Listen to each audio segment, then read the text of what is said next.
Assalamualaikum warahmatullahi wabarakatuh. Alhamdulillah rabbil alamin wa bihi nasta'inu ala umuri dunya waddin. Wassalatu wassalamu ala asyrafil anbiya'i wal mursalin nabina Muhammadin wa ala alihi wa sahbihi ajma'in. Ya ayyuhalladzina amanu taqullaha haqqa tuqatih wa la tamutunna illa wa antum muslimun. Subhanaka la ilma lana illa ma 'allamtana innaka antal alimul hakim. Allahumma la sahla illa ma ja'altahu sahla wa anta tajal hazna idza syi'ta sahla. Ma ba'd. Bapak Ibu hadirin hadirat yang dirahmati oleh Allah SWT, bersyukur kepada Allah pada pagi hari ini suasana yang sangat indah di pegunungan sebagai karunia Allah yang luar biasa. Kita dimudahkan oleh Allah untuk hadir di majlis yang mulia ini dan berterima kasih kepada pimpinan pesantren tinggi Salman kedua, ya, termasuk sahibu villa yang sedang kita tempati. Semoga Allah Ta'ala mencatat sebagai amal salehnya semua di sisi Allah Ta'ala. Bapak Ibu sekalian, saya akan bicara fokus saja terhadap apa yang akan kita bawa menghadap Allah, yaitu di dalam surat Asy-Syu'ara ayat 88-89. A'udzubillahi minasyaitonir rajim. Yauma la yanfa'u malun wala banun illa man atallaha biqalbin salim. Kita semua akan menghadap Allah dan tidak ada arti lagi harta dan anak. Masing-masing kita yang dinilai adalah apabila membawa kalbu yang selamat. Barakallahu fikum sekalian. Sekarang lihatlah ke kanan ke kiri, ke depan ke belakang. Apa yang dikejar oleh manusia? Dua. Bagaimana bisa menumpuk harta sebanyak mungkin dan bagaimana bisa melahirkan anak yang bisa dibanggakan, bukan? Inilah inti kehidupan. Padahal Allah katakan al-malu wal banuna zinatul hayatid dunya wal baqiyatus salihatu khairun inda rabbika thawaban wa khairun amala. Harta, anak hanya hiasan hidup. Tanpa harta, tanpa anak kita masih bisa hidup, bukan? Tetapi justru yang terpenting adalah amal-amal soleh kita itu, ibadah kita itu, yang harusnya menjadi setinggi-tinggi harapan dan setinggi-tinggi cita-cita. Karena itu barakallahu banyak orang yang salah jalan, yang dikejar harta, harta, harta. Sampai Allah turunkan alhaakumut takatsur hatta zurtumul maqabir. Yang melalaikan manusia ini apa? Kepingin berbanyak-banyak harta. Ya, punya satu rumah ingin dua rumah, punya dua rumah ingin tiga rumah, punya 1 kilo emas ingin 2 kilo emas, terus begitu. Ya, beda dengan binatang. Binatang nggak nyimpen. Kalau pun nyimpen itu dibuat untuk manusia. Apa ini simpan madu buat manusia? Ya, manusia itu luar biasa. Harta yang disimpan oleh binatang diambil, ya kan? Binatang itu nyimpan telur, itu ayam itu diambil sama siapa? Manusia. Rakus manusia itu luar biasa. Ya, makanya binatang nggak ada yang punya simpanan, nggak ada yang punya aset, kan? Apa dimakan hari itu selesai. Tawakalnya binatang itu hebat. Ya, tapi kita kadang-kadang untuk sehari sudah punya, masih mikirkan untuk seminggu, masih mikirkan untuk sebulan, masih mikirkan untuk setahun, bahkan tidak jarang memikirkan untuk 7 turunan. Bukan? Itulah semangat manusia mencari harta. Nabi mengomentari ayat alhaakumut takatsur, yaqulu ibnu adam mali mali. Manusia itu cenderung untuk yang dibanggakan hartanya. Lihat tuh mobilnya mewah, lihat itu villanya bagus, lihat itu pakaiannya branded, lihat itu begini begitu. Yang dilihat apa? Penampilannya. Kalau kita nggak punya apa-apa, kira-kira dihormati nggak sama orang itu? Hah? Karena kamu muda-muda nih, yang satu miskin, yang satu kaya, ngelamar anaknya orang. Kira-kira diterima yang mana?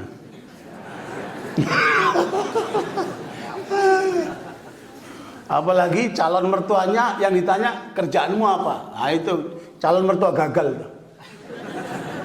Kalau ada kamu minta anaknya orang terus ditanya kerjaanmu apa, kamu pindah cari istri yang lain. Karena ini calon mertua gagal. Kenapa? Orientasinya duniawi dia. Makanya saya sekalian, itulah manusia. Kata Rasulullah, mali, manusia dibanggakan harta. Malaka bimalika ya ibn Adam illa ma'akata fa'afnait, au labista fa'ablait, au tasaddaqta fa'amdait. Hartamu hanya untuk 3 hal. Yang kamu makan jadi kotoran, ya kan? Kalau kotornya binatang masih bisa buat pupuk, Pak. Kotoran manusia buat apa? Iya, ini para petani banyak sini kan? Subhanallah, harta manusia kotorannya nggak laku. Ya, orang jijik lihat dia. Subhanallah. Bapak kalau miara burung dara, itu kotorannya itu kalau dicampur air itu jadi pupuk yang luar biasa. Itu kemudian di Indonesia banyak diekspor ke Thailand. Makanya Thailand perkembangan pertaniannya maju. Banyak dari mana? Pupuk apa? Kotoran burung.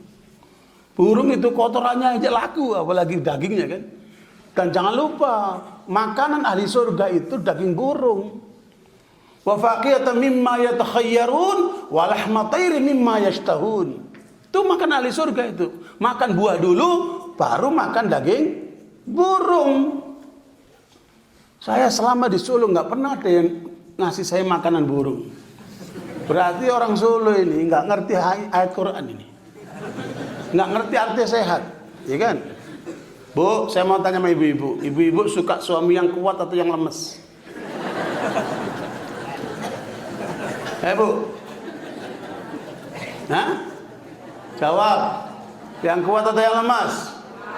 Kuat. Tandanya apa? Laki yang kuat itu tandanya kalau istrinya banyak.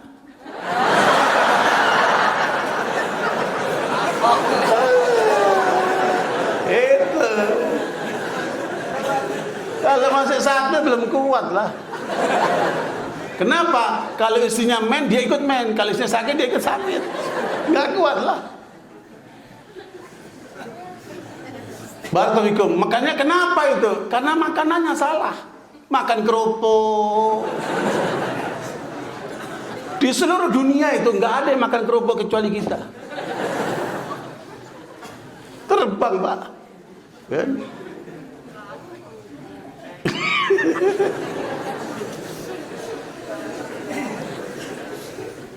Ini pesantren Salman ini salah. Ya, dari mulai malam sampai sekarang saya nggak lihat kurma nih. Makanya Nabi itu makanannya air dan kurma. Ini Ustadz ngomongnya sunnah-sunnah nggak dilaksanain sunnahnya gimana ini? Kan? Makanya istri Nabi berapa? 9. Kenapa? Makan kurma dan air. Ini apa ini? Susu apa ini? Kopi. Nggak bikin kuat kopi.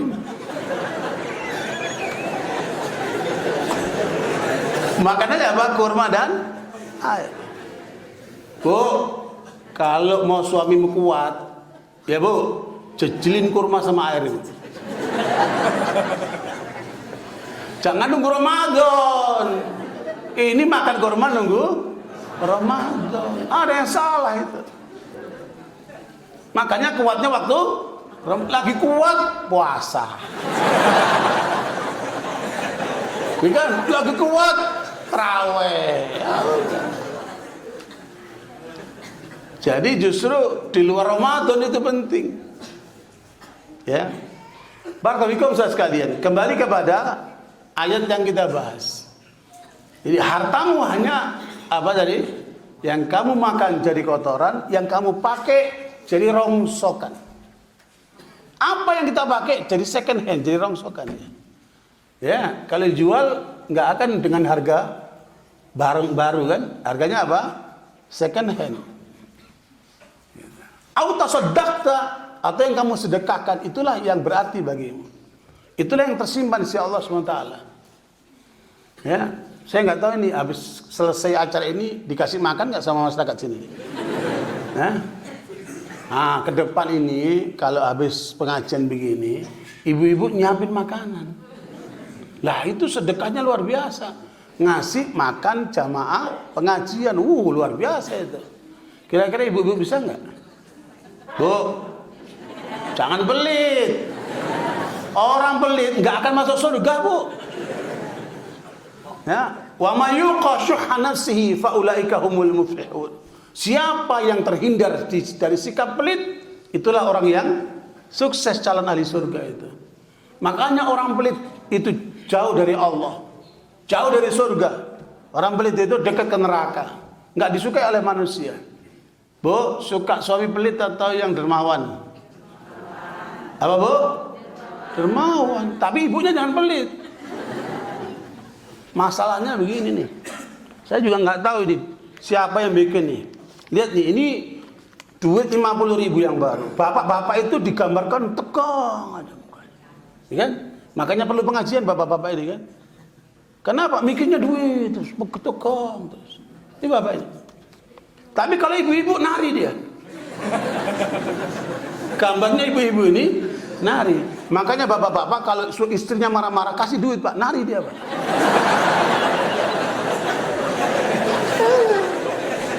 Siapa yang bikin saya nggak tahu ini. Jadi Bu, saya juga tersinggung ini. Ibu-ibu dianggap doyan duit aja ini kan. Padahal nggak semua ibu kayak begitu kan.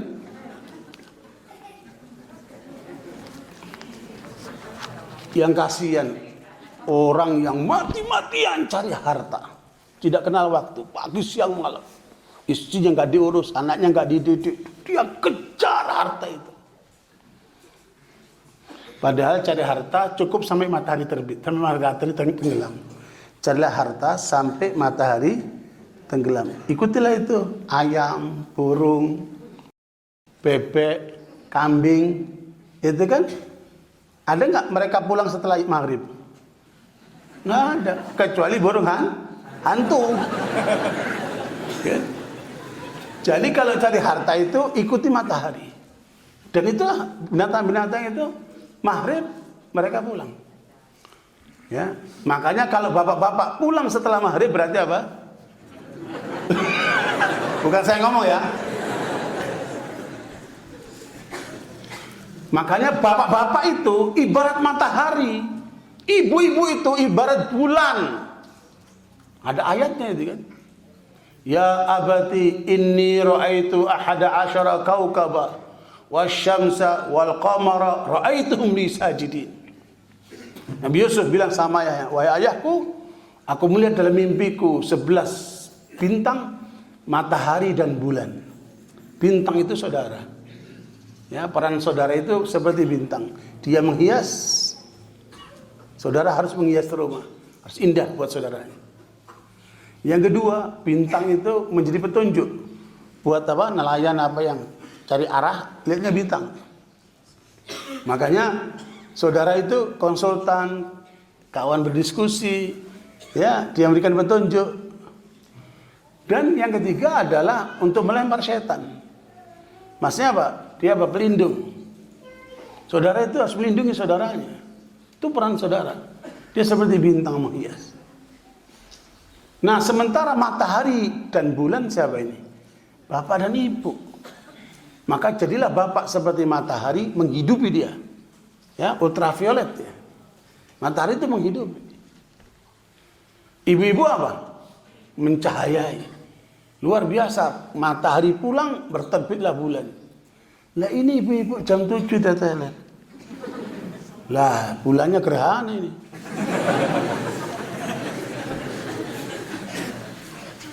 Makanya kalau orang istrinya lebih dari 1, 2, 3, dan 4, ya kan? Itu malamnya harus dengan satu bulan. Nggak boleh 4 bulan sekaligus kan? Nggak ada kan? Kan? Kalau ke rumah ini muncul bulan ini, ke rumah ini muncul bulan ini, gantian bulannya kan? Kalau cuma satu ya bulannya itu aja. Namanya bubulan kan? Jadi saya sekalian, Bu, jadikanlah dirimu seperti bulan. Malam udah rapi. Lah ini mau kondangan baru rapi. Ya kan ibu-ibu tuh kalau kondangan rapi banget. Tapi di rumah lecek. Akhirnya suaminya cari bulan yang lain. Ya kan? Bu, malamnya harus jadi bulan. Kira-kira bapak-bapak indah nggak punya bulan? Ini apalagi sekarang ini ya, kalau malam itu kan lagi purnama ini. Lihat bulan itu indah sekali. Itulah ibu, itulah istri kita itu. Ya. Barakallahu saya sekalian. Makanya harta inilah yang dikejar oleh manusia, bodoh manusia itu. Dia kejar habis-habisan, tidak kenal waktu. Lupa dengan kesehatannya, kadang-kadang lupa makan, meeting, pertemuan ini, ngejar proyek ini, sampai lupa makan. Satu kali, dek, kena serangan jantung. Ya kan? Akhirnya harta yang dikumpulkan untuk biaya pengobatannya. Habis, Pak. Udah habis begini, istrinya minta cerai. Astagfirullahaladzim. Ya kan? Kenapa? Udah nggak ada santannya. Ya. Bu, jangan begitu Ibu. Ya, yang setia kayak istri Nabi Ayub. Nabi Ayub itu sakit 18 tahun, diurusin terus sama istrinya. Luar biasa. Ya, nggak pernah ngeluh itu, masya Allah itu. Ya. Makanya Bapak Ibu sekalian, itu harta ini banyak menjerumuskan manusia. Makanya hati-hati itu terhadap tipu daya harta itu. Yang kedua, tipu daya anak. Ya, terutama anak laki, minta ini, minta itu. Jangan kemudian Bapak Ibu ngasih HP, justru HP itu yang merusak anak Bapak Ibu. Kan sekarang Bapak Ibu kalau anaknya nangis kasih HP, ya kan? Kalau HP-nya diambil, marah dia, nangis dia. Jadi HP menjadi penenang. Akhirnya dikasih HP terus tuh anak. Habis waktunya untuk HP. Sekarang ini muncul anak-anak yang otaknya rusak gara-gara HP. Coba itu. Dan ini udah menjalar ke desa-desa, ke kampung-kampung. Ini suaminya pulang. Udah bertani susah payah. Mataharinya pulang. Bulannya masih main HP. Ini bulan modern nih. Ya, sekarang HP udah masuk ke desa-desa. Termasuk merusak tatanan hubungan. Gitu. Makanya kalau suami ibu pulang, taruh HP-mu itu. Hadapin suamimu itu. Bicara yang bagus dengan suamimu itu. Ini bangun tidur, HP yang dilihat. Subhanallah. Ibu-ibu sini kan enggak ya? Hah? Masya Allah, ibu-ibu sini kan salihah ya? Masya Allah. Ya, mudah-mudahan dapat hidayah semua itu. Ya. Makanya, Bu, nasihat. Mau nggak nasihat? Datang seorang perempuan kepada Rasulullah. Kemudian Nabi di sini Hasan riwayat Imam Nasai. Mudah-mudahan ibu-ibu nggak lupa nih. Nabi bertanya sama perempuan itu, "Ajati ba'lin anti?" Kamu punya istri nggak? Punya suami nggak? Kata dia, "Iya ya Rasul, aku punya suami." "Kaifa anti minhu?" Bagaimana sikapmu terhadap suamimu? Kata perempuan ini, "La alu juhdan illa ma'ajiztu."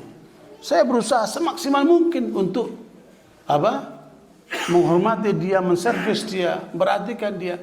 Kecuali aku yang nggak mampu, mungkin lagi sakit, mungkin lagi safar kan.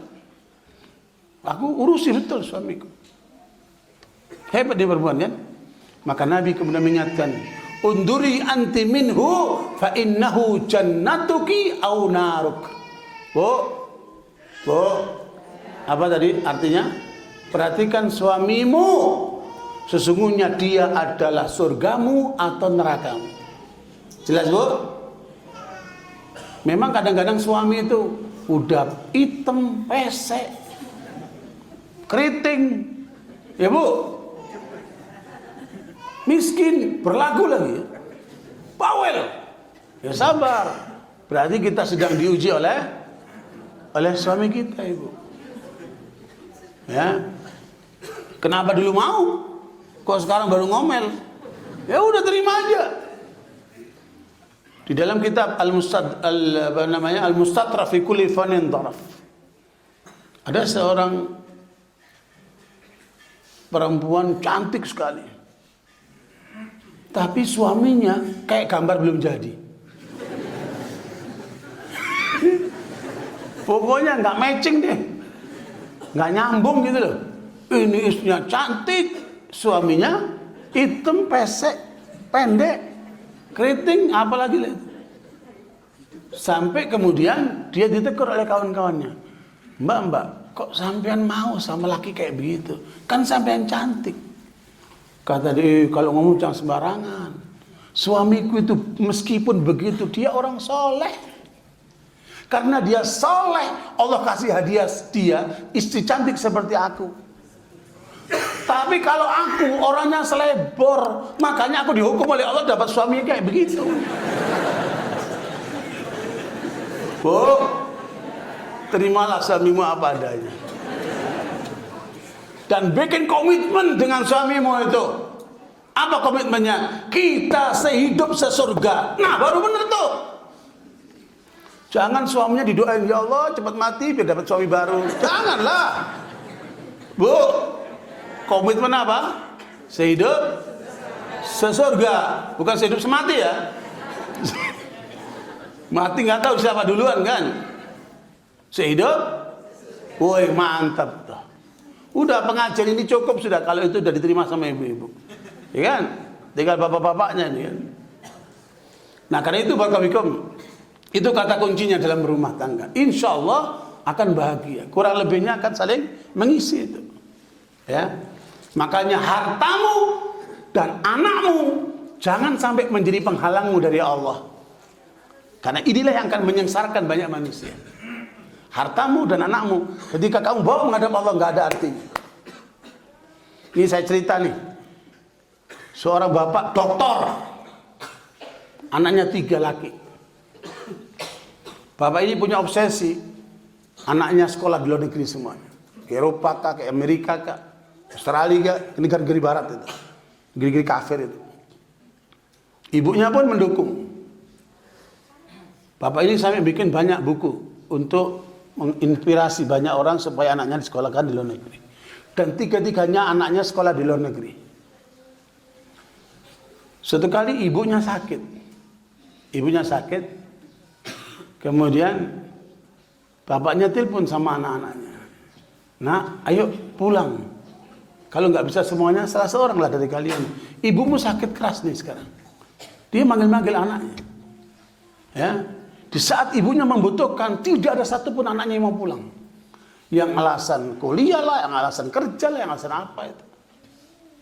Ya, lebih mengejar dunianya daripada menghormati ibunya. Sampai meninggal ibu ini. Dan gak ketemu sama anak-anaknya. Kira-kira ibu-ibu mau gak punya anak kayak gini? Na'udzubillah min dzalik. Ya ini karena apa? Obsesinya salah. Yang dikejar cuman dunianya. Gak dapat dunia, gak dapat akhirat ibu kan. Meninggal gak dapat apa-apa tuh. Ya, dan jangan kita menyiapkan anak-anakmu seperti ini ibu. Makanya siapkan anakmu hafal Quran. Waduh, kalau ibu punya anak hafal Quran, bapak-bapak juga, karena kan bikinnya bareng-bareng kan. Ya, maka apa yang dia akan dapat? Bapak ibunya mendapat mahkota, diberikan mahkota di surga. Saya mau tanya sama anak-anak yang muda-muda ini, hei kalian mau ngasih mahkota buat orang tuamu enggak? Mau enggak? Hafalin Quran. Ya, orang tuamu nanti nggak butuh duitmu, nggak butuh hartamu. Dia butuh apa? Kesalehanmu, butuh doamu, butuh hadiah darimu itu. Ya, termasuk mahkota nanti di surga itu. Luar biasa. Dan saya berharap bapak-bapak, ibu-ibu, setiap keluarga harus punya obsesi, harapan, keinginan supaya ada di antara keluarganya yang hafal Quran. Kalau sekarang sudah kelewatan, udah gede-gede, cucunya Ya, kalau cucunya udah kelewatan, cicitnya. Paling tidak sudah ada niat. Dengan niat itu tercatat pahala sepenuhnya. Harusnya niat. Seperti umpamanya nanti malam bapak tidur, ibu tidur, niat ingin tahajud malam. Tapi tiba-tiba karena terlalu capek atau kenapa keadaannya dingin atau apa, bus lewat bangun-bangun adzan subuh. Berarti nggak dapat sholat tahajud. Kira-kira dapat pahala nggak? Dapat. Kenapa? Dia sudah memasang niat. Begitu hebatnya orang beriman ini kan. Makanya tata itu niat itu. Jadi itu dua penghalang manusia dari Allah ibu. Anak dan harta. Makanya caranya gimana? Hartamu dan anakmu persembahkan untuk Allah. Siapkan untuk akhiratmu. Jangan sampai mereka jadi penghalangmu nanti di akhirat sana. Kalau anakmu nuntut di depan Allah, ya Allah, anakku, bapakku ini tidak pernah mengajarkan aku Al-Quran. Ibuku tidak pernah mengajarkan aku sholat. Coba kalau kemudian bapak ibu ditarik dari surga masuk neraka lagi, rugi nggak itu? Naudzubillah min dzalik. Makanya bapak ibu di kampung ini beruntung nih ada pesantren penghafal Quran. Jangan yang ngapal Quran orang jauh-jauh, tapi orang sininya nggak ada yang ngapalin Quran di sini. Kira-kira berapa persen nih orang kampung yang sudah belajar Quran di sini? Hah? Bu? Jangan-jangan yang datang bukan dari kampung sini. Hah? Bapak Ibu, ini berkah buat kampung ini. Pesantren ini berkah buat kampung ini. Inilah yang akan dapat melahirkan generasi Qurani nanti. Akan mendidik anak Bapak Ibu semua itu. Akan menjadikan kesalehan masyarakat ini. Walau amana ahlul qura wattaqau la fatahna alaihim barakatin minas sama'i wal ard. Bila penduduk kampung itu mereka beriman dan bertakwa, Allah akan bukakan rahmatnya, rezeki dari langit dan bumi. Luar biasa itu. Apalagi Bapak Ibu sudah merasakan nih kan karunia Allah ini. Ini belahan daripada surga ini, surga dunia ini. Luar biasa. Nah, tapi jangan jauh dari Allah. Makanya apa? Harus apa? Diisi dengan saya kasih contoh ini. Ada seorang bapak-bapak membawa anaknya yang bandel menghadap Amirul Mukminin Umar Khattab radhiyallahu anhu. Bapak ini bilang, wahai Amirul Mukminin, tolong nasihati anakku. Anakku ini bandel, nggak nurut sama bapaknya. Ada nggak bapak-bapak yang punya anak bandel? Ada nggak? Bu, ada nggak punya anak bandel? Hah? Jangan-jangan bikinnya nggak pakai Bismillah itu. Ya, dikoreksi. Umar kemudian melihat anak itu. Tiba-tiba anak itu bertanya, wahai Amirul Mukminin, apa hak seorang anak dari bapaknya? Jangan lupa, anak mempunyai hak terhadap dirimu. Wahai bapak-bapak, apa hak seorang anak dari bapaknya? Kata Umar, beliau kata 3. Hak anak dari bapaknya jadi 3. Yang pertama, memilihkan ibu yang solihah. Tuh. Jadi kalau mau cari calon istri, jangan cuma cantik tok, atau kaya tok, atau keturunan terhormat tok. Maka perhatikan tuh agamanya. Karena dia akan menjadi ibu bagi anakmu. Tuh hak anak itu. Para pemuda yang belum menikah, perhatikan ini. Hak anakmu mendapatkan ibu yang solihah. Apalagi ibunya yang solihah banyak kan? Satu aja beruntung, apalagi banyak ya. Tadi saya tanya itu anaknya Ustaz, ibumu berapa? 1. Ya 1. Cemen. Kalau kamu 1, nanti jajannya cuma dari 1 sumber. Tapi kalau ada 2, 3, banyak sumbernya kamu berjajan. Bukan kompor nih, bukan kompor pagi nih. Bapak sekalian, jadi hak anak apa tadi? Mendapatkan ibu yang soleh. Kalau kita punya istri tidak soleh gimana? Diganti atau diperbaiki? Atau ditambah? Atau tukar tambah? Oh, diperbaiki lah gitu. Masya Allah. Berarti ini memang betul-betul ibu-ibu salihah di sini. Masya Allah. Tinggal bapaknya soleh enggak ini? Pak solehnya ini penting. Jadi sekalian, Umar katakan hak seorang anak mendapatkan ibu yang solehah. Yang kedua, memberikan anaknya nama yang baik. Jangan bikin anak terus dikasih nama sembarangan. Saya punya pegawai namanya Pak Nar. Nar itu kan api. Memang dia kerjanya bakar-bakar kan. Kita bikin keramik, dia bikin bakar-bakar. Namanya Pak Nar. Ini orang tua bapak ini salah ngasih nama ini. Ada yang kasih nama Ronaldo. Auzubillah. Orang deso namanya Ronaldo. Kenapa? Bapaknya suka nonton bola. Ada yang kasih namanya Maradona. Nama orang kafir semua. Kasih nama anakmu yang baik. Jangan asal ngasih nama anak sembarangan. Karena itu hak anak itu untuk mendapatkannya. Ya. Siapa namamu? Tuhan. Astagfirullahaladzim. Ada itu. Nama Tuhan. Memang gak ada nama lain apa gimana? Mendingan itu namanya malaikat Israfil, Israil, ya, Jibril. Sampai bapaknya itu disebut dengan ini bapaknya malaikat. Di Lampung saya menemukan ada orang namanya DRS Kafirun. Orang Muslim namanya DRS Kafirun gimana? Tapi ada juga bapak-bapak yang ngasih namanya anaknya Gempur Soeharto, saking bencinya sama Soeharto. Dikasih nama Gempur Soeharto. Ada lagi yang kasih nama anaknya Atom, yang satu nuklir. Nanti ada bapak yang namanya bis kota, nanti ada namanya kereta api. Astagfirullahaladzim, jangan ngasih nama anakmu sembarangan. Ya, atau nanti dikasih nama buah-buahan, ini wortel. Ini Astagfirullahaladzim. Kasih nama anakmu yang bagus, yang punya makna gitu. Itu yang kedua, hak anak dari bapaknya. Yang ketiga, mengajarkan anaknya Al-Quran. Lah kalau bapaknya nggak bisa baca Quran, gimana ngajarkan anaknya Al-Quran? Antar dia ke pesantren, antar dia ke masjid, antar dia ke halakoh, antar dia ke guru ngaji.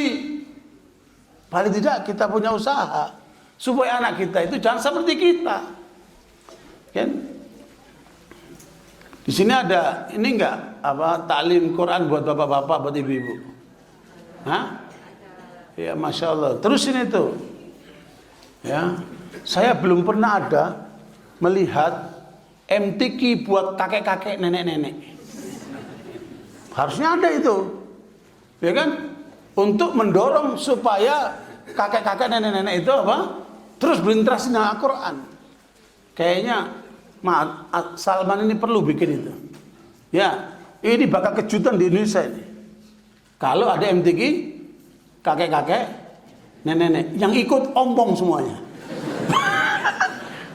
Meskipun dia sudah nggak ada giginya, tapi baca Qurannya lancar. Itu luar biasa itu.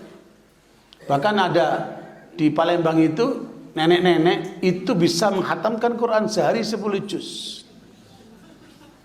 Masya Allah. Kira-kira ada nggak di sini? Sehari 10 juz, 3 hari hatam Quran. Ada nggak di sini? Belum, Bu. Mana mau jadi ahli surga?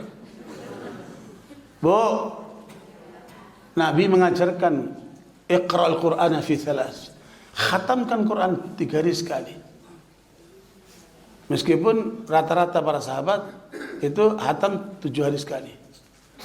Ya. Dan Nabi mengajarkan jangan sampai lebih 40 hari sekali. Jangan sampai lebih. Kan makanya bacaannya harus bagus. Ya. Makanya halaqah Al-Quran itu perlu dihidupkan terus tuh. Di rumah-rumah, di kampung-kampung, di masjid-masjid, di mushola. Ya.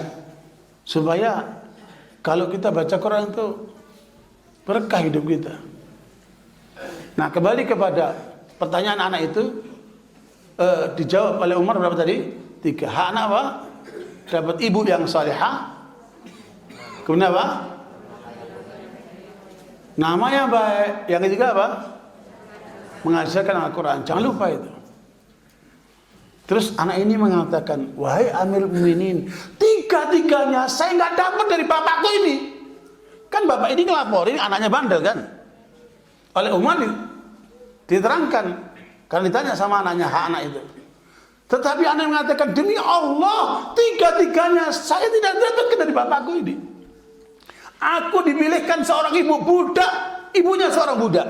Budak itu setengah manusia, diperjualbelikan. Itu budak. Ibuku seorang budak. Dan aku dikasih nama Joel. Joel itu kumbang yang makan kotoran itu. Sembarangan amat ngasih nama kan. Dan yang ketiga, saya tidak pernah diajarkan Al-Quran oleh ayahku ini. Maka Umar kemudian menoleh ke ayahnya, mengatakan, jangan salahkan anakmu. Sungguh kamu telah menanamkan kedurhakaan kepada anakmu. Makanya Bapak Ibu jangan suka nyalain anak. Dasar anaknya nakal ini. Bapaknya sih, loh kan nyalain bapaknya. Kan? Kadang-kadang bapaknya nyalain anak. Dasar anak bandel. Ibunya sih nggak baca bismillah. Kok salah menyalahkan gimana itu? Hei Bapak Ibu, anakmu tidak pernah salah. Kullu mauludin yuladu 'alal fitrah, fa abawahu yuhawidanihi aw yunassiranihi aw yumajjisanihi. Ya. Kata Nabi, setiap anak lahir di atas fitrah, di atas Islam. Anakmu itu nggak ada lahir pembohong, nggak ada. Anakmu lahir nggak ada terus teler, nggak ada. Ya, anakmu lahir itu bersih, suci, apa? Di atas fitrah, di atas Islam. Terus anak itu rusak dari mana? Dari mana? Anak itu melek, lihat bapaknya. Lah sedut-sedut. Kira-kira anaknya ngerokok nggak? Ngerokok nggak? Lihat ibunya minum tangan kiri. Kira-kira anaknya minum tangan kiri nggak? Jadi yang ngerusak anaknya siapa? Orang tuanya sendiri. Kalau bapak mau rokok, sono tuh di gunung sono. Jangan ngerokok di rumah, nanti anaknya lihat. Nanti ngikut anaknya. Ya, ibu jangan minum tangan kiri, tangan kanan. Karena kamu akan diikuti oleh anak.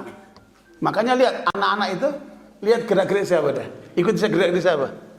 Orang tuanya. Ya, subhanallah. Berarti menunjukkan pendidikan anak yang paling banyak rusak siapa? Orang tua. Ketika anak itu benar, yang benar siapa? Orang tuanya. Ustadz, guru-guru itu hanya membantu orang tuanya. Peran pertama itu siapa? Orang tuanya. Makanya kalau ada anakmu yang nggak benar, jangan salahkan anakmu. Yang salah adalah orang tuanya. Dia ibarat lembaran kertas putih. Mau ditulis apa di situ kan? Barakallahu masih bisa kita perbaiki. Kalau kita terlambat, salah melihat atau belum tahu sebelumnya, kita perbaiki. Kita perbaiki. Dan nasihatkan kepada anak-anak kita itu sebelum terlambat seperti itu. Kembali kepada ayat yang saya bahas. Jadi sekalian, ternyata harta dan anak kalau tidak diberdayakan untuk taat kepada Allah, maka akan berbalik menjadi bala, menjadi musibah. Jangan sampai hartamu jadi musibah. Jangan sampai anakmu jadi musibah yang hanya menyebabkan penyesalan dan penyesalan. Yang itu semuanya nggak ada artinya semua. Ya, makanya apa? Carilah harta yang halal dan gunakan untuk yang diridhai Allah. Subhanallah. Bapak Ibu, jangan sampai harta Bapak Ibu tidak ada tanaman di masjid. Ya, tidak ada tanaman itu di sekolah-sekolah Islam. Tidak ada tanaman itu di pesantren-pesantren. Tidak ada tanaman dalam kebaikan-kebaikan yang ada di masyarakat itu. Maka orang yang cerdas, orang yang menyalurkan hartanya untuk membangun akhiratnya.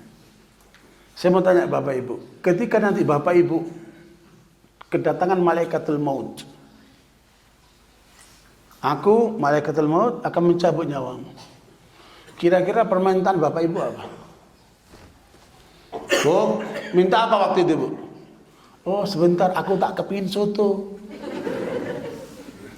Hah? Oh, sebentar, aku tak bikin apa? Apa? Makanan orang Solo apa? Kelengkeng apa? Bukan apa? Kayak tengkleng. Oh, aku tak nyak. Aku tak makan tengkleng dulu, malaikat. Ya. Kira-kira apa permintaan kita depan malaikat? Hah? Apa, Bu? Apa, Pak? Permintaan kita depan malaikat apa waktu itu? Hah? Wa anfiq, ini Allah menyebutkan dan kita akan mengalami semua ini. Karena Allah menyebutkan pasti benar. Wa anfiq di akhir surat Al-Munafiqun ayat yang ke-10 itu. Wa anfiqu mimma razaqnakum min qabli an ya'tiya ahadakumul maut fayaqula rabbi laula akhartani ila ajalin qarib fa asaddaqa wa akum minas salihin. Ya Allah, kita akan begitu. Kata Allah, infakkan hartamu sebelum datang kematian. Kamu mengatakan, ya Allah, ya Tuhan, berikan kesempatan aku sebentar, aku akan bersedekah. Sudah nggak ada waktunya. Makanya harapan orang yang akan meninggal minta apa? Minta waktu sebentar untuk bersedekah. Makanya bersedekahlah ketika kamu sehat, ketika kamu mampu. Makanya penduduk surga itu sifat pertama apa? Ya. Surat Al-Imran ayat 133 134. Wasari'u ila maghfiratin min rabbikum wa jannatin 'arduha as-samawati wal ardu 'iddat lil muttaqin alladzina yunfiquna fis sarra'i wad dharra'i wal kadhimina al ghaidha wal 'afina 'anil nas wallahu yuhibbul muhsinin. Saya minum dulu biar dapat pahala yang bikinin kopi ini kan. Sementara udah dingin di sini kan. Bapak sekalian, ayat itu mengatakan segeralah kalian menuju ampunan Tuhan kalian yang telah menyiapkan surga seluas langit-langit dan bumi. Luar biasa. Bumi ini yang kita tempati ini adalah galaksi tata surya, apa namanya, planet yang paling kecil di antara miliaran planet yang lain. Ya, bumi ini kita paling kecil nih, Pak. Subhanallah. Kalau kita lihat tayangan tentang apa yang terjadi di langit itu, dahsyat. Saya keliling bumi ke sana kemari, masih belum selesai. 5 benua itu. Luar biasa jauhnya. Saya pakai pesawat dari Singapura sampai Frankfurt. Itu 18 jam. Bosen naik pesawat. 18 jam.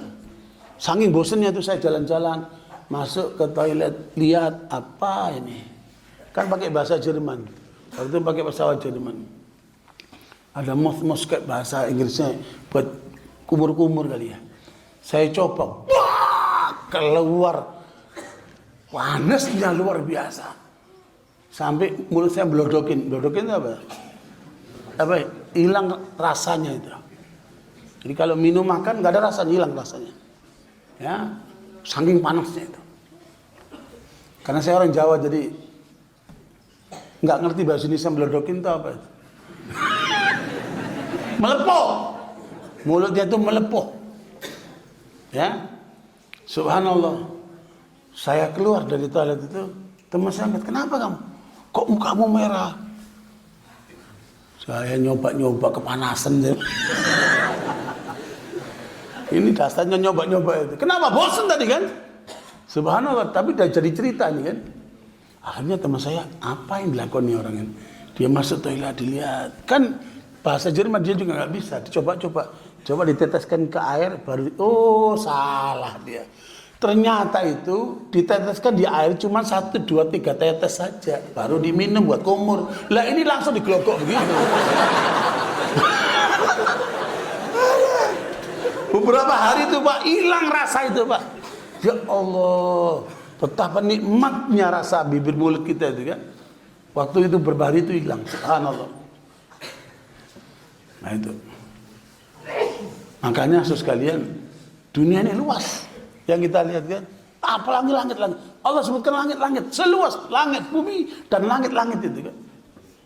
Yang disiapkan untuk orang bertakwa. Enggak ada jalan lain untuk masuk surga kecuali bertakwa. Tetapi sifat takwanya apa? Yang pertama apa? Mereka yang suka berinfak dalam keadaan kaya maupun miskin. Jadi bukan miskin terus enggak infak loh ya. Infak itu bukan untuk orang kaya saja kata Allah. Termasuk orang miskinnya harus infak. Dan infak ini banyak. Bisa infak uang, bisa infak apa? Ilmu, bisa infak tenaga, ya kan? Jangan pelitlah. Infaklah sesuatu yang bisa kita berikan. Ya, karena itu akan menjadi calon ahli surga. Dalam keadaan sehat maupun sakit. Ya, makanya kalau sakit banyak apa? Banyak infak. Mudah-mudahan Allah angkat penyakitnya itu. Subhanallah itu. Itu ciri pertama ahli surga. Mereka apa? Suka berinfak dalam keadaan senang maupun susah, sehat maupun sakit, kaya maupun miskin. Mana lebih bagus? Infaknya orang kaya atau orang miskin? Hah? Mana lebih bagus? Infaknya orang kaya atau miskin? Kalau lihat jumlah, ya infaknya orang kaya lah. Ya kan? Tapi dari segi kualitas, lebih bagus ya Pak? Tergantung niatnya. Kalau niatnya buat pancingan, ngasih supaya dapat banyak, ya nggak benar tuh niatnya. Ya, niatnya karena Allah. Ya, 1 dinar dikeluarkan oleh orang miskin lebih baik daripada 1000 dinar dikeluarkan oleh orang kaya. Ya, kalau niatnya salah, biar terkenal, biar apalah itu. Salah. Niatnya itu penting. Orang kalau mengeluarkan 1 miliar, nasi dia punya mungkin puluhan ratusan miliar. Orang miskin mengeluarkan 10.000, dia nggak punya lagi yang lainnya. Ya, subhanallah. Makanya jangan berhenti untuk berinfak. Kalau nggak punya uang, infaklah dengan senyumanmu itu. Ini udah pelit, nggak senyum, tegang aja mukanya itu kan, kayak duit tadi itu. Ya. Makanya infak banyak maknanya. Ya, bisa harta, bisa duit, bisa apa? Bisa ilmu, bisa tenaga, bisa macam-macam. Kemudian menahan emosi. Jangan marahan melulu. Ini suami istri berantem terus. Bu, kira-kira setahun itu berantem berapa kali sama suaminya? Ya? Bu, kayaknya nggak pernah deh ya.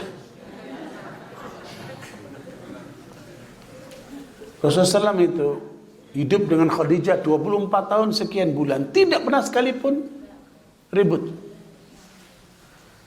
Makanya Rasulullah itu terkesan betul dengan Khadijah itu. Ya? Terkesan betul. Kenapa? Dia berikan semuanya untuk perjuangan Islam. Dirinya, hartanya, semua untuk perjuangan Islam. Luar biasa. Bapak senang nggak kalau dapat istri kayak gini? Hai Pak, senang nggak Bapak? Istri sabar, nggak marahan, ya, lembut, masya Allah, bahkan dermawan, nggak hitungan. Senang nggak dapat istri kayak gini? Senang nggak Bapak? Memang Bapak punya istri gimana nih? Kok bengong semua ya? Senang nggak punya istri kayak gini? Berapa?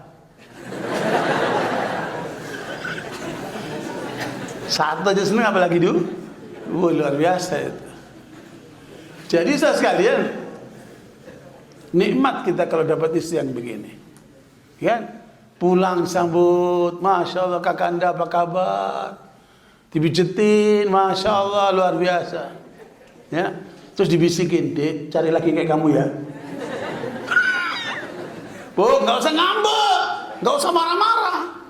Kan sekarang ada cara untuk mengetahui madu asli, bawa ke rumah. Kalau isinya lebar-lebar piring berarti asli madunya. Bu, jangan suka marah-marah, karena orang marah-marah itu bukan calon penduduk surga. Wal kadhiminal ghaidh, tahan marahnya. Ini kejadian betul nih. Saya cerita kejadian betul dengan teman saya. Ya, teman saya ini seorang ustadz, diam-diam dia menikah lagi. Ya, Bu, gak usah sakit perut dulu, Bu. Dia menikah lagi, udah selesai, rapi, dia sewakan rumah. Ya, Dek, kamu di sini untuk apa? Tinggalmu. Sementara kita sewain dulu, kata suaminya. Jadi siapin semua. Saya akan pulang ke istri yang pertama, pamit sekaligus bawa pakaian untuk tinggal bersama kamu. Karena kamu perawan, maka aku akan tinggal selama seminggu. Ya, kalau janda berapa hari? 3 hari. Itu istri kedua itu gitu. Ya, makanya kalau mau jadi istri kedua siap-siap tuh. Ya. Jadi kalau perawan berapa hari? Seminggu, honeymoon, seminggu. Kalau perawan, kalau janda berapa? 3 hari. Karena ini perawan, ya, aku tak pulang dulu ke rumah istriku, pamit sekaligus bawa barang-barang untuk aku tinggal bersama kamu selama seminggu karena kamu perawan. Oh iya, Bang. Iya, Bang. Ya, berangkatlah dia ke rumah istrinya yang pertama. Ya, Bu, seandainya ibu mengalami itu, kira-kira reaksi ibu apa? Suaminya pulang, memberitahukan sayang, habibi, ya, atau habibati, ya, my love, ya, ya, aku sudah menikah lagi, dan aku sekarang punya istri lagi yang baru. Kira-kira reaksi ibu apa? Apa, Bu, pingsan? Nggak usah. Bu, kira-kira reaksi ibu apa? Hah? Lah, kalau marah nggak jadi ahli surga gimana? Kira-kira reaksi apa, Bu? Hah? Alhamdulillah aku punya kawan baru gitu, Bu. Berarti tugasku ringan ngurus satu suami ini kan, bagi 2 kan gitu. Karena masanya ibu-ibu itu ingin menguasai semuanya dia. Ya, coba kalau mau berbagi, wah ringan sekali. Ya, Bu, masakannya gantian, kan gendong anaknya gantian, semuanya gantian. Kira-kira enak nggak, Bu?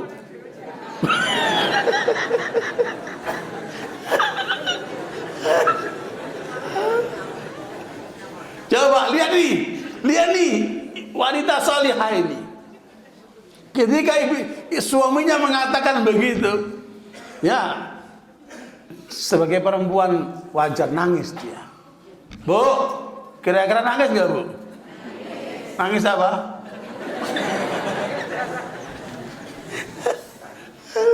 Ini wanita ini salihah luar biasa nih. Ya, ini cerita suaminya, cerita masa ini. Dia nangis sambil dia cium tangannya. Berarti abang sekarang bebannya sudah bertambah. Tetapi abang harus adil. Jangan sampai nanti di akhirat jalannya miring. No, nasihatin. Luar biasa nih perempuan kan. Suaminya diem aja ya.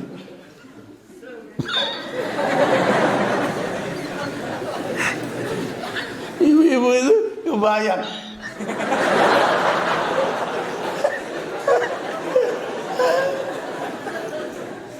Ini baru denger isu aja udah sakit perut, udah gak nafsu makan, baru apa isu, udah marah-marah. Mana itu calonnya, pelakor itu kurang ngajar, itu suami orang diambil. Udah marah-marah duluan dia, akhirnya kena stroke, tambah kawin lagi tuh. Bu, jangan marah-marah, Bu. Lihat nih perempuan hebat ini. Bu, sambil nangis nasihati suaminya. Terus apa dia? Ngapain dia, Bu? Dia ke dapur nyiapin makanan buat suaminya. Bayangkan. Dan suaminya menyaksikan gerakan dia. Dia ke dapur nyiapin buat makan suaminya. Ya, Bu. Kira-kira ibu bisa nggak begitu?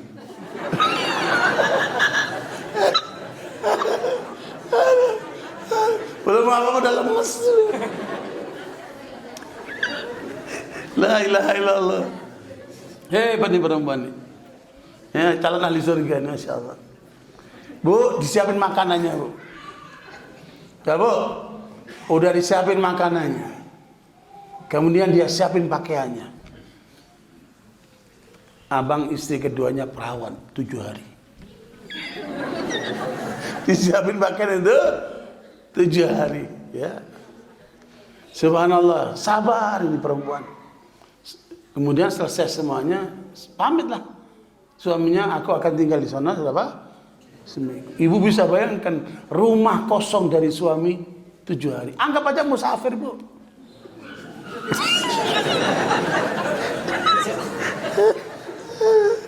Subhanallah, bapak-bapak senang banget nih kan. Ini bapak-bapak kurang hiburan semua nih, Bu. La ilaha illallah. Bu, waktu berangkat, perempuan ini cium tangannya, Ibu. Masih nasihati. Abang, jangan tidak berbuat adil. Nanti abang jalannya miring. Tahu apa yang terjadi? Suaminya diam aja, menyaksikan gerakan itu. Berangkatlah suami ini dengan pakaiannya menuju istri yang pertama. Kira-kira bapak-bapak kalau menuju istri yang kedua seneng nggak itu? Hebring, bukan seneng lagi. Kalau bisa terbang dia. Iya. Karena hidup ini yang paling nikmat jadi pengantin baru. Benar nggak? Bayangkan kalau antum seumur hidup cuma sekali. Ya. Luar biasa. Jadi sekalian berangkatlah suami itu.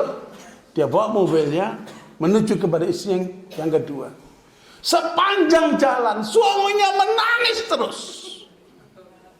Gitu. Memang laki yang tukang nangis begini nggak pantas poligami ini. Dia terenyuh.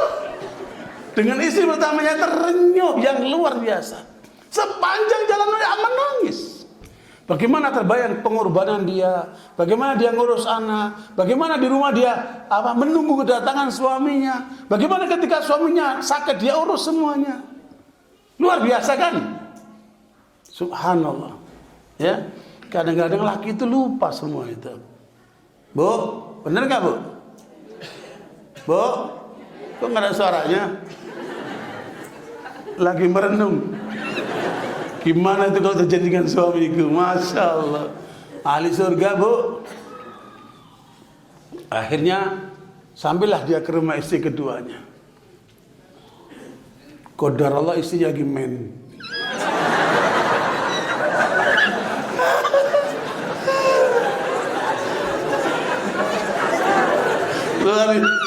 Luar biasa. Ini cerita dia nih, bukan ngarang nih.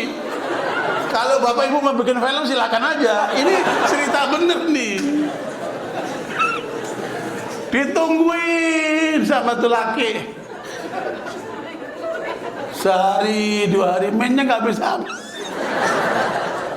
Sementara dia bergolak batinnya mikirkan istri yang pertama. Apa yang terjadi saudara sekalian? Dipulangkan kembali istri itu kepada orang tuanya. Nggak jadi, Pak. Tapi masih utuh dia. Kan luar biasa itu. Pengaruh siapa ini? Istrinya. Coba kalau lempar-lempar piring, wah tega. Coba kalau marah-marah, oh apalagi. Kalau perlu jangan seminggu, 2 minggu. Ya kan? Luar biasa itu. Tuh peranan kebaikan orang itu. Bu, bisa nggak ibu jadi seperti mangga? Mangga itu dilempar sama orang pakai batu, tapi mangga melemparkan dirinya. Luar biasa. Bisa nggak kita kayak gitu? Itu akhlak luar biasa. Kita dilempar, tapi kita melempar apa? Kembalikan dengan mangga itu. Luar biasa itu ilmu mangga itu. Ya, udah miskin. Lagu lagi. Sama istri dikunci rumahnya. Suruh kabur. Astagfirullahaladzim. Oh, jangan galak-galak kenapa? Coba lembut seperti perempuan ini. Dibalikin, Pak, seutuhnya sama orang tuanya. Dan dia kembali seutuhnya kepada istri pertamanya. Luar biasa. Tapi kalau saya nggak bisa begini nih. Ini orang yang gagal poligami. Terlalu bawa perasaan, baper ini kan. Tapi semoga suami ibu kayak gini bu ya, yang lembut hatinya bu. Makanya diajak qiyamul lail. Jangan tidur melulu, mau ditidurin. Bangun untuk qiyamul lail. Ya, ala kulli hal. Lanjut. Ya, apa tadi? Harta dan anak tidak ada artinya di hadapan Allah Ta'ala, kecuali kalau digunakan untuk ketaatan kepada Allah. Illa man atallaha biqalbin salim, kecuali orang datang kepada Allah dengan apa? Kalbu yang selamat. Kata Ibnu Qayyim, kalbu yang selamat itu kalbu yang akidahnya bagus, kalbu yang hatinya bersih dari dosa, kalbu yang jauh dari aliran sesat, ya, kalbu yang jauh dari kebatilan itu, kalbunya bersih, tunduk kepada Allah Subhanahu. Makanya kata Rasulullah dalam Imam Bukhari, bagaimana riwayat Nu'man bin Bashir, inna fil jasadi mudghah idza saluhat salahal jasadu kulluh wa idza fasadat fasadal jasadu kulluh ala wahyal qalb. Ya, di dalam diri manusia itu ada segumpal darah. Kalau dia baik, baiklah manusia itu. Kalau dia rusak, rusaklah manusia itu. Apa itu? Kalbu. Ya, saya nggak mengatakan hati, Bu. Karena kalbu itu menurut para ahli kesehatan diperebutkan antara hati dan liver. Ya, jantung sama apa? Liver. Itu faalnya begitu. Tapi Allah menyebutkan kalbu. Nabi pun menyebutkan kalbu. Makanya kalbu inilah yang harus menjadi perhatian pertama dalam diri manusia ini. Ya, seringkali orang itu yang diperhatikan otaknya, ya, lisannya atau yang lainnya. Kurang diperhatikan kalbunya. Makanya ilmu pengetahuan modern tidak menyentuh kalbu.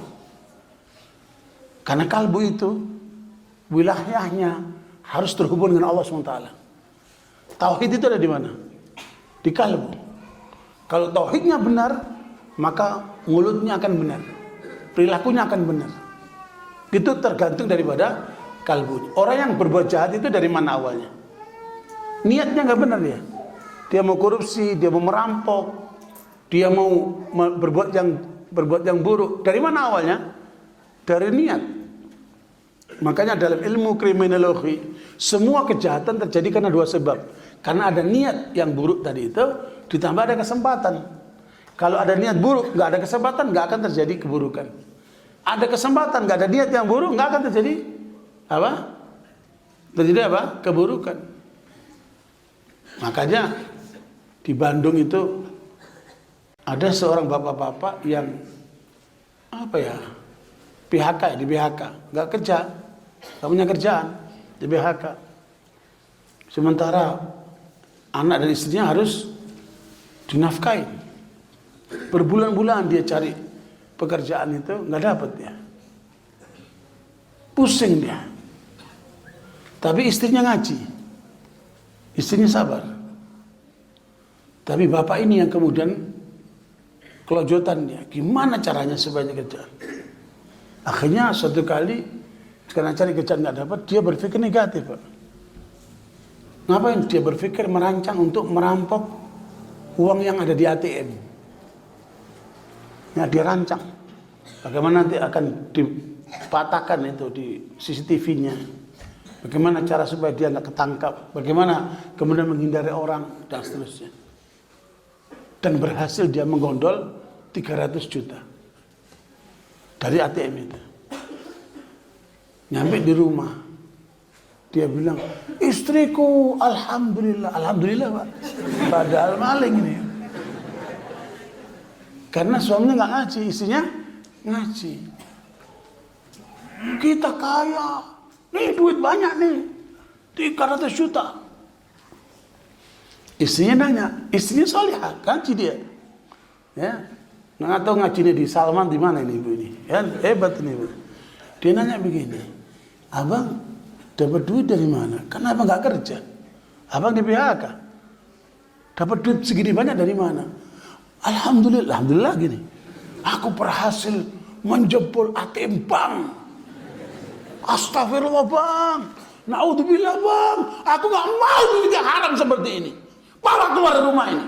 Jangan kamu bikin hancur rumah tangga kita dari sumber yang haram seperti ini. Bawa keluar. Ini istri yang solihah. Boleh marah kalau haram. Lah kalau bawa istri kan bukan haram ya. Bener nih ibu ini. Bawa itu duit haram itu. Kami nggak mau makan haram. Suaminya bingung. Udah dapat nih.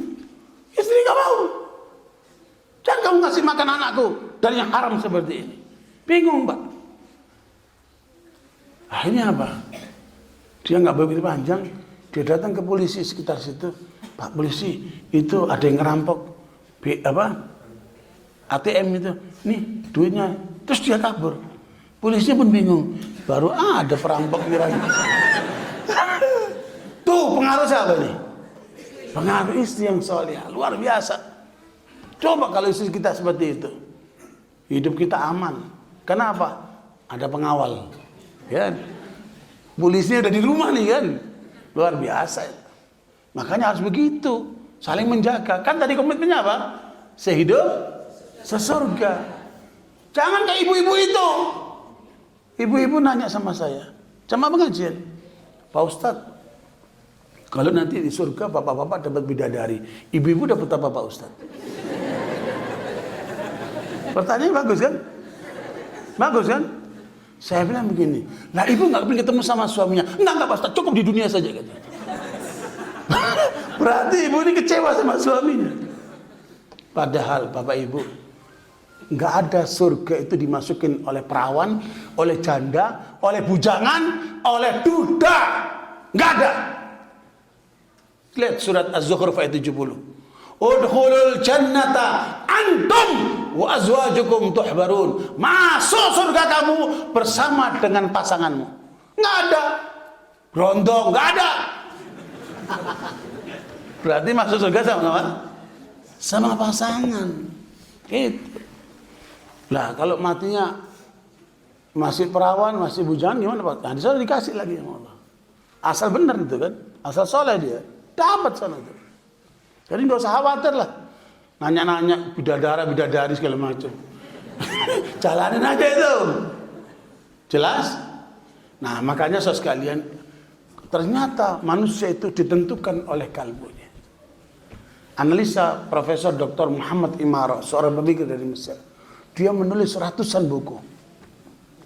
Kesimpulannya cuma 2. Sederhana.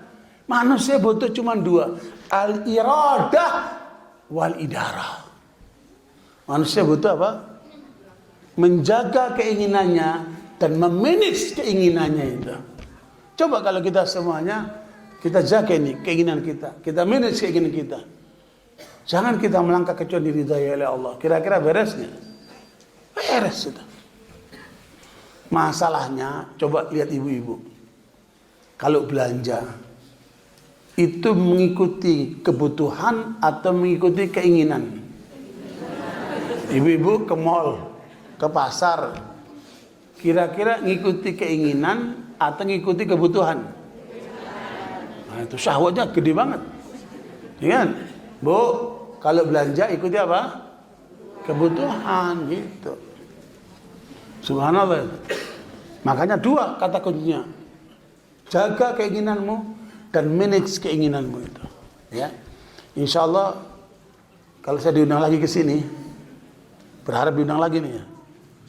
Nanti ada 10 langkah untuk mengisi keinginan supaya benar. Berapa? Kalau saya ceramah sekarang ini bisa jam 9 nanti. Sono tutup nanti. Warung satunya tutup nanti kan. Ya, kita buka warung di sini nanti berikutnya warung berikutnya kan. Udah 7:30 ini. Jadi intinya bahwa manusia ditentukan oleh apa? Oleh kalbunya. Dan kalbu itu ada apa di situ? Ada keinginan. Ya. Makanya manage keinginanmu itu untuk mencari ridha Allah. Ya, karena kalbu manusia cuma 1. Surat Al-Ahzab ayat yang keempat. Ma ja'alallahu lirajulin min qalbani fi jawfihi. Di dalam diri manusia tidak ada 2 kalbu. Hanya ada berapa? Satu kalbu. Kata Ibnu Mas'ud menafsirkan ayat ini, kalbumu itu cuma satu. Kalau kalbumu tidak tertuju kepada Allah, maka kalbumu akan lari ke selain Allah. Lihat orang-orang kan, ketika kalbunya tidak kepada Allah, larinya kemana? Ke makanan, ke pakaian, ya, ke perempuan, ke jabatan, ke pangkat, ya, ke mobil, ke rumah. Semua diperhatikan sama dia kecuali Allah. Salah. Tapi ketika kalbu itu tertuju kepada Allah, maka semua yang dia miliki, hartanya, anaknya, istrinya, semua kekayaannya dipergunakan untuk mencari ridha Allah. Kira-kira aman gak itu? Subhanallah. Di sini kebutuhan itu, Pak. Saya mau tanya, ibu-ibu kalau bahagia megang apa?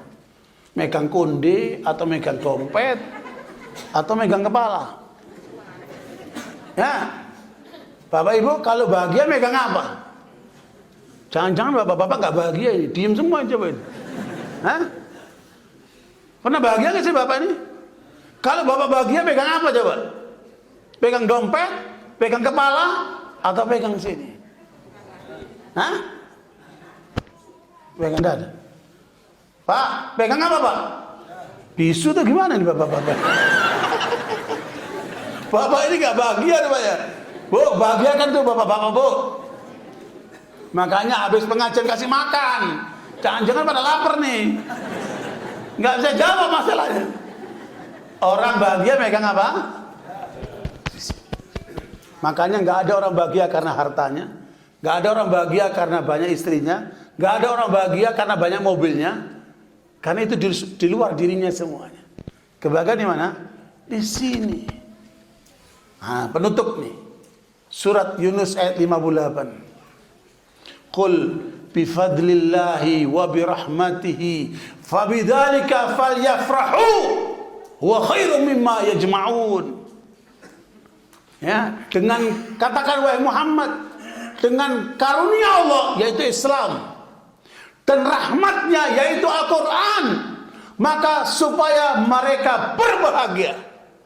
Itu lebih baik daripada harta yang mereka kumpulkan. Subhanallah. Makanya kira-kira orang miskin bisa bahagia tidak? Sangat bisa. Orang kaya bisa bahagia enggak? Sangat bisa, tergantung. Sekarang ini justru yang paling tidak bahagia itu orang kaya, Pak. Kenapa? Banyak masalahnya. Kalau orang miskin masanya masa itu nggak punya duit. Masalahnya cuma itu aja. Tapi orang kaya masanya banyak. Harus mikirin pajak, harus mikirin pengembangan harta macam-macam. Jadi enak orang kaya atau miskin? Bu, suka suami yang kaya atau miskin? Hah? Kalau saya suka yang pas-pasan, pas perlu ada. Ya, subhanallah itu. Allah suruh kita untuk apa? Untuk bahagia. Jangan sampai Bapak Ibu tidak bahagia. Semua kita ini harus selalu bahagia. Makanya para ulama menyimpulkan dari ayat ini, jangan kamu akan berharap bahagia di surga kalau kamu tidak bahagia di dunia. Di mana bahagia di dunia? Dalam Islam dan Al-Quran. Jelas? Jadi sebenarnya apa? Kajian kita pagi hari ini adalah meraih kebahagiaan. Caranya gimana? Peluk itu Islam, peluk itu apa? Al-Quran. Luar biasa. Semoga semuanya bahagia insya Allah. Sudah 7:30 lewat. Jadi mudah-mudahan bisa dipahami dengan baik dan dipraktekkan insya Allah.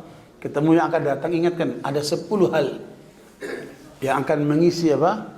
Kebutuhan apa? Kebutuhan kalbu. Kalau 10 hal terisi, lengkap sudah. Ya. Barakallahu Ustaz Muhammad, mohon maaf segala kekurangannya. InsyaAllah ketemu lagi dalam kesempatan lain. Kumpulkan di dunia sampai di surga insyaAllah. Aqulu qawli hadha wa astaghfiru li wa lakum. Sallallahu alaihi wa sallam. Asyhadu an la ilaha illa anta astaghfiruka wa atubu ilaik wal afu minkum. Terima kasih atas segalanya. Wassalamualaikum warahmatullahi wabarakatuh. Waalaikumsalam warahmatullahi wabarakatuh.